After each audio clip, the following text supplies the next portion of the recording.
In today's video, I'm going to teach you how to add Google Analytics to Shopify. By the end, you'll have Google Analytics connected to your Shopify store using the official Google and YouTube app, so you can start tracking traffic and conversions with confidence. First, head to Google Analytics and open the admin area. In the top right, click Create, then choose Property. Give your property a clear, descriptive name like your store name so it's easy to recognize later. Click Next, choose your industry category. Since it's required, select your business size, then click Next again. Pick your business objectives to help tailor default reports and click Create to finalize the property. When prompted to choose a platform, select Web. You'll now need your Shopify store URL. Open your Shopify storefront in a new tab, copy your full domain, then go back to Analytics and paste it into the website URL field. Important tip, remove the HTTPS prefix if the field already includes it, otherwise you may see an error. Enter a stream name such as Shopify Web, then click Create and Continue. This creates your data stream, which is how Analytics receives your site's events.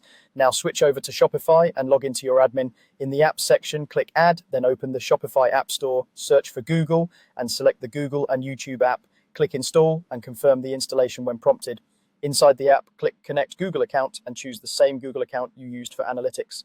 Click Continue and allow the requested permissions. Selecting all ensures the app can properly connect your products and measurement. Use the left side navigation arrow in the app until you see the option related to connecting Google Ads. Click Get Started.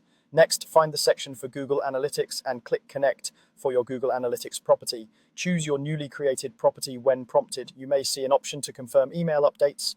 Go ahead and confirm so you receive important notices. Finally, click Complete Setup. At this point, the app should show that Google Analytics is active for your Shopify store. Give it a little time for data to populate. To verify quickly, you can open the Realtime report in Google Analytics and visit your storefront in another tab to see an active user. If something doesn't connect, double check that your domain was entered without extra prefixes and that you selected the correct property inside the app. That's it. Your Shopify store is now connected to Google Analytics and ready to track.